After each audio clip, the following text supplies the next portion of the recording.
There's a peculiar paradox at the heart of human connection. The more desperately we try to be liked, the more we push others away. It's as if our neediness creates an invisible barrier that others can sense from a mile away. But what if I told you that true magnetic presence, the kind that draws others to you naturally, has nothing to do with external techniques or manipulations?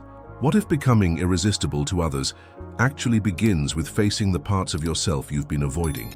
This is where Carl Jung's profound understanding of human psychology offers us a revolutionary path forward. Jung, one of the most influential psychologists of the 20th century, discovered something remarkable about human attraction and authenticity. The daily practice I'm about to share with you transformed my own relationships in ways I never thought possible. But I need to warn you, it requires courage. It demands that you look inward rather than outward. And it begins with a concept Jung called the shadow. Your shadow contains everything you've rejected, denied, or pushed away about yourself. Those impulses, emotions, and traits that didn't fit with how you wanted to be seen. The anger you swallowed down because nice people don't get angry. The selfishness you never allowed yourself to acknowledge. The vulnerability you've hidden behind a mask of strength. Most people spend their entire lives running from these rejected parts. We present carefully curated versions of ourselves to the world, polished, acceptable, and utterly inauthentic. We exhaust ourselves trying to maintain these facades, never realizing that this very effort is what makes us feel so disconnected. Think about someone in your life who has a magnetic quality, someone who draws others to them effortlessly. What is it about them? If you look closely, you'll likely notice they possess a rare comfort with themselves, all of themselves. They don't perform or pretend. There's an integration to their personality that feels refreshingly real. This quality Jung called individuation, the process of becoming whole by acknowledging and integrating all aspects of yourself, especially the shadow. So what's the daily practice? Shadow work. Each day, set aside time to ask yourself, what am I avoiding within myself today? What emotion am I refusing to feel? What truth am I unwilling to acknowledge?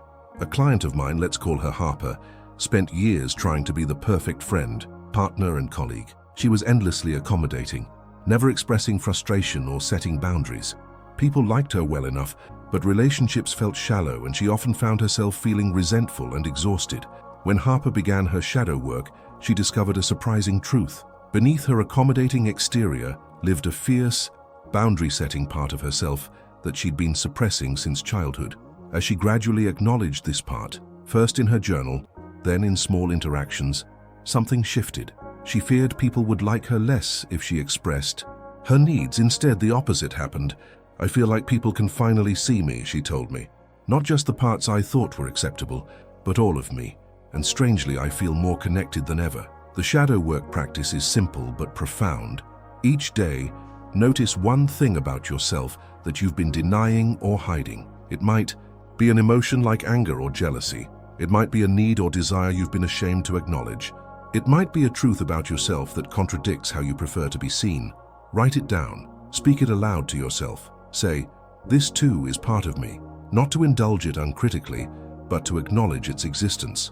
This practice isn't about acting on every impulse or emotion. It's about ending the exhausting war within yourself. It's about reclaiming the energy you've been spending on denial and repression.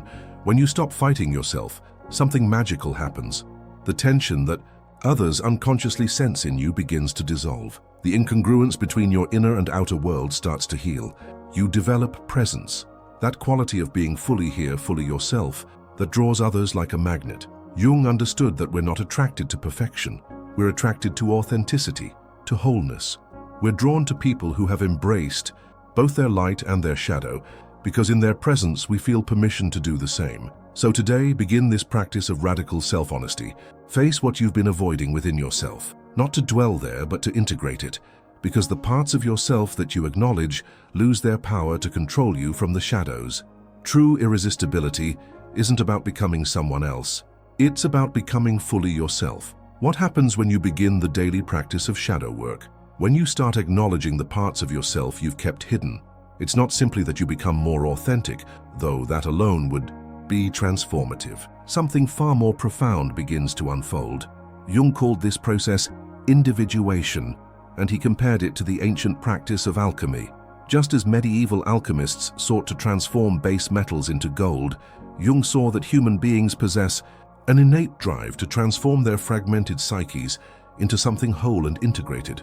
This is where our journey becomes fascinating, because the daily practice of facing your shadow isn't just about acknowledging your darkness, it's about discovering the gold hidden within it. Consider Michael, a corporate executive I worked with several years ago.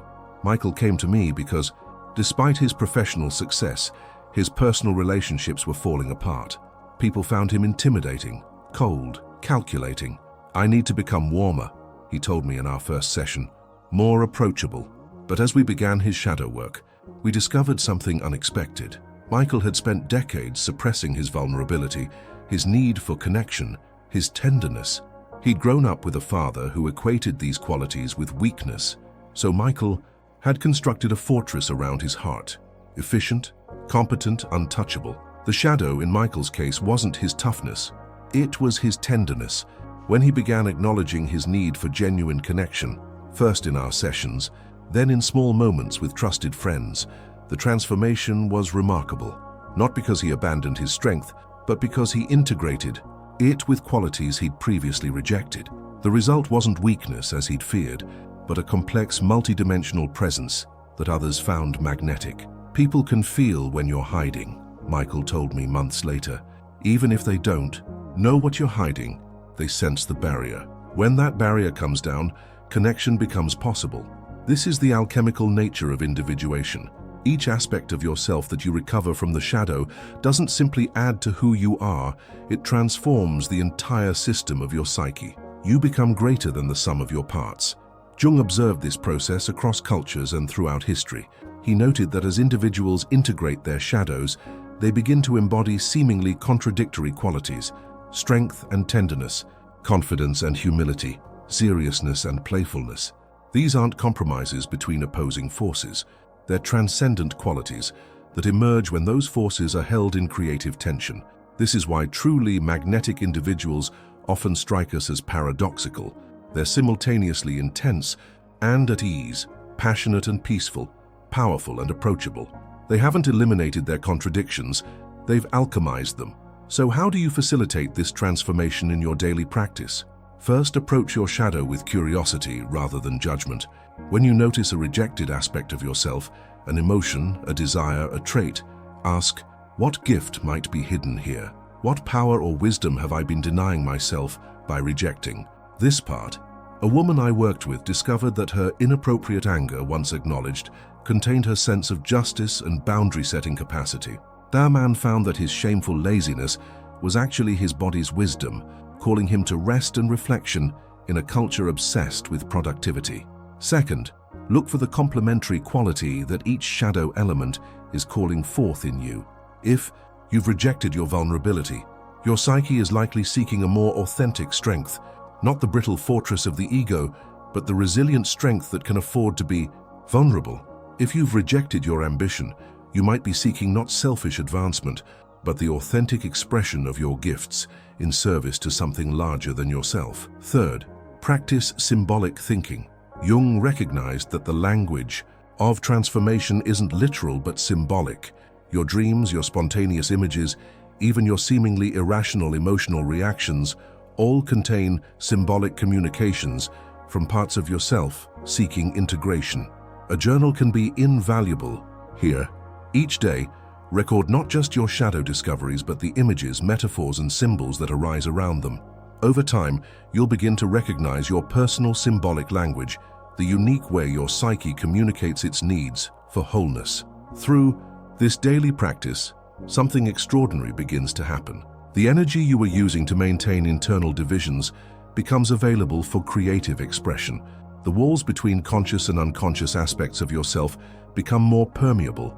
You gain access to deeper wellsprings of intuition, creativity, and authentic power. Remember Emma, the artist who couldn't seem to complete her work? For years, she'd been creating technically perfect pieces that left viewers cold. In our work together, she discovered a shadow aspect, a wild, messy, emotional part of herself that she'd been suppressing in her art and her life. As Emma began acknowledging this chaotic element, allowing it space in her journals, her sketches, and eventually her finished pieces, Her work transformed, not into pure chaos but into something that married her technical skill with raw emotional truth. Critics noticed, audiences connected. Her previously competent but forgettable work became unmistakably alive. "I feel like I've finally found my voice," Emma told me. "Or rather, all my voices are finally singing together." This is the promise of individuation, not that you become perfect, but that you become whole. Not that you eliminate your darkness, but that you find the light hidden within it. Not that you reach some final state of completion, but that you engage in a continuous process of becoming more fully yourself. In your daily practice, remember that what you're doing isn't just self-improvement, it's soul-making. You're engaging with the deepest currents of transformation in the human psyche. You're participating in what Jung called the great work, the alchemical opus of becoming fully human. And paradoxically, it's this commitment to your own wholeness that makes you irresistible to others. Not because you're trying to attract them, but because in your presence they glimpse the possibility of their own integration, their own wholeness, their own gold. There's a moment in the journey of individuation when something profound shifts. You've been doing your daily shadow work, acknowledging the rejected parts of yourself, discovering the gold hidden in your darkness, and then, almost imperceptibly, your perspective widens. You begin to sense that your personal story is part of something larger, a pattern that extends beyond your individual experience. This is the threshold to what Jung called the archetypal dimension of life, and stepping across it transforms not just how you see yourself, but how you move through the world and relate to everyone around you. Archetypes, in Jung's understanding, are universal patterns or motifs that emerge from the collective unconscious, the deepest layer of the psyche that we all share as human beings. They appear in dreams, myths, religious symbols, and great works of art across cultures and throughout history. The hero, the mother, the wise elder, the trickster, these are just a few examples of archetypal figures that have appeared in human consciousness since our earliest stories. What makes this understanding so powerful is the recognition that these archetypal energies aren't just out there in myths and movies. They're active forces within your own psyche. They shape your perceptions, your emotions, your behaviors, often without your conscious awareness. Consider David, a successful physician who came to me in the midst of what seemed like a classic midlife crisis. He'd achieved everything he'd set out to accomplish: prestigious career, beautiful family, financial security, yet he felt hollow, restless, increasingly bitter. His relationships were suffering. His joy in his work had evaporated. In our early sessions, David approached his discontent as a personal failure. "What's wrong with me?" he asked repeatedly. "I have everything I wanted. Why can't I just be grateful?"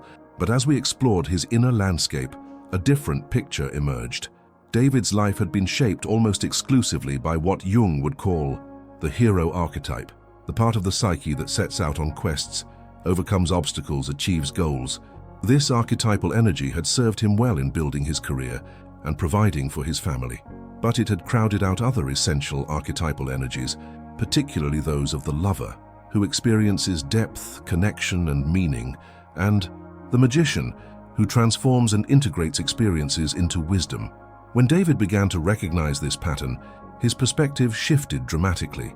His midlife discontent wasn't a personal failing, it was an archetypal initiation. The hero within him had completed its primary tasks, and now other archetypal energies were emerging, demanding expression and integration. This recognition changed everything about David's approach to his situation. Instead of seeing himself as ungrateful or broken, he understood that he was experiencing a universal human passage, one that countless others had navigated before him. His task wasn't to suppress his discontent or double down on achievement, but to consciously engage with these emerging archetypal energies. He began a daily practice of asking, which archetypal energy is most needed in this situation? Which one am I habitually employing, and which ones have I been neglecting?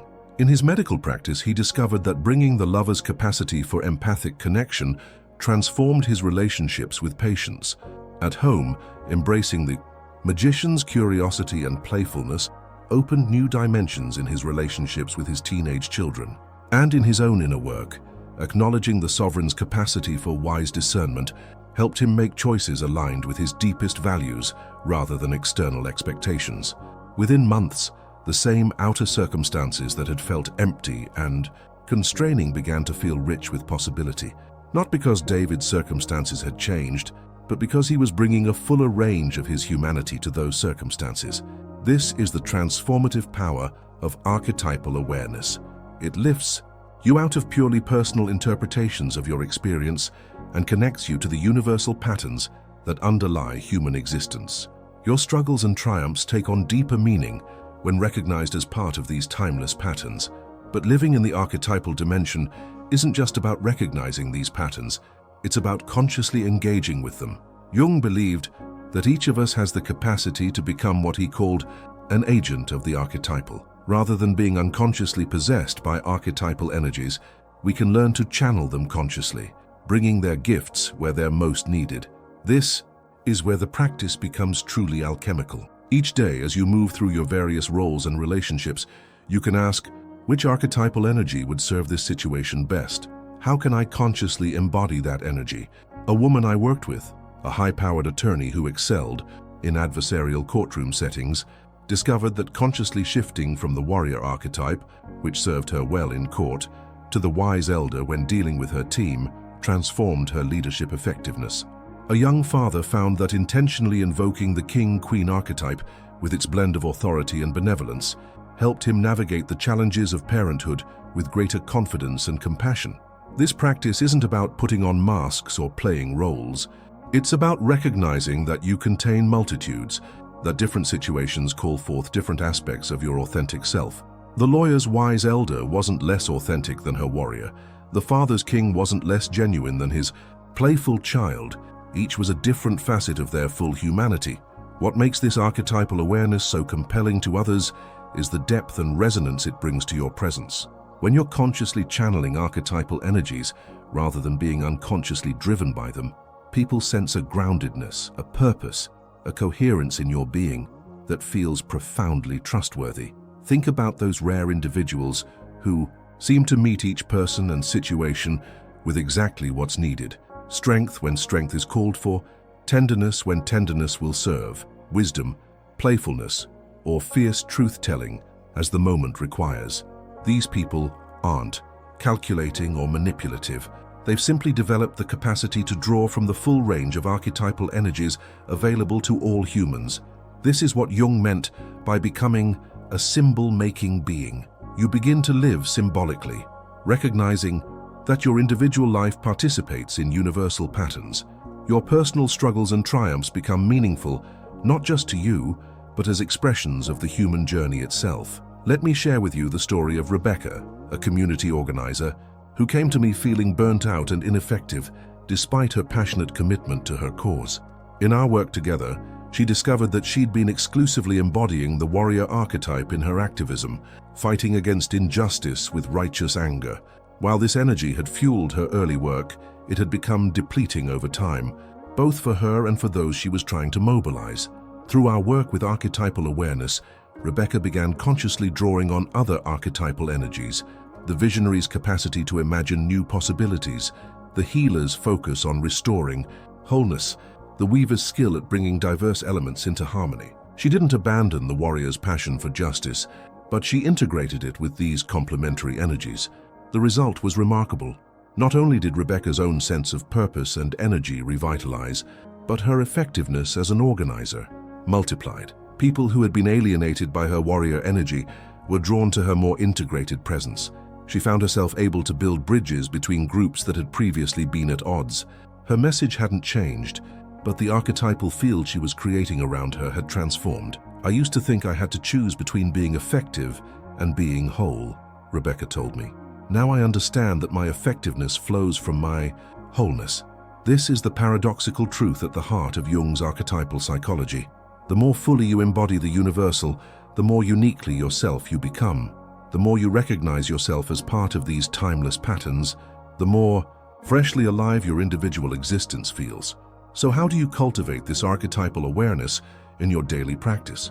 First, become a student of archetypal patterns. Notice them in the stories you're drawn to, the historical figures you admire, the recurring themes in your dreams. Pay attention to which archetypal energies you naturally embody and which ones feel foreign or challenging to you. Second, practice archetypal imagination. When facing a difficult situation, ask yourself, how would the wise elder approach this? How would the healer respond? What would the trickster see that others might miss? This simple practice can open up remarkable new possibilities for action. Third, develop archetypal flexibility. Notice when you're stuck in a single archetypal mode, perhaps defaulting to the caregiver in all relationships, or the warrior in every challenge. Practice consciously shifting to the archetypal energy that would better serve the situation. Fourth, look for the shadow side of each archetype. The hero's courage can become reckless endangerment, the lover's passion can become consuming attachment, the sage's wisdom can become arrogant certainty. By recognizing these shadow expressions, you develop the discernment to embody archetypal energies in their most life-giving forms. Finally, and perhaps most importantly, recognize the archetypal dimension in others. When someone triggers a strong emotional reaction in you, positive or negative, ask yourself, which archetype am I seeing in them? Which archetype in me is responding? This simple shift in perspective can transform the most challenging relationships. Man I worked with was perpetually frustrated with his business partner's cautious approach to decision-making. By recognizing that his partner was embodying the guardian archetype, focused on protection and security, while he himself operated primarily from the explorer archetype, seeking new opportunities and experiences, he was able to see their differences, not as personal failings but as complementary strengths. This archetypal awareness allowed them to collaborate in ways that honored both perspectives. As you develop this daily practice of archetypal awareness, something remarkable happens. The boundaries between your personal story and the larger human story begin to dissolve. Your joys and sufferings take on deeper meaning as expressions of universal human experiences. You begin to recognize yourself in others and others in yourself, not in some abstract intellectual way, but as a lived reality. This is what makes a person truly irresistible, not in the superficial sense of attracting attention or approval, but in the profound sense of creating a field of authentic connection. When you live in the archetypal dimension, people don't just see you, they recognize something essential about themselves in your presence. Your individual light becomes a lens through which they glimpse the universal. Jung understood that this recognition, this sense of shared humanity at the archetypal level, is what we're truly seeking in all our connections. Beyond attraction, beyond admiration, we long for the experience of being fully seen and fully seeing another. We yearn for relationships that honor both our uniqueness and our participation in something larger than ourselves. This is the promise of Jung's psychology. Not that you'll become perfect or universally adored, but that you'll become more fully human. And in your humanity, you'll create spaces where others feel invited to discover and express their own full humanity. The daily practice of archetypal awareness isn't about manipulating impressions or manufacturing charisma. It's about removing the barriers to authentic connection, the unconscious patterns, the limited self-concepts, the fear-based strategies that keep us separate from ourselves and from one another. What makes you truly irresistible isn't what you do or how you appear. It's who you become when you embrace the full spectrum of your humanity and recognize it as part of the vast, ever-unfolding human story.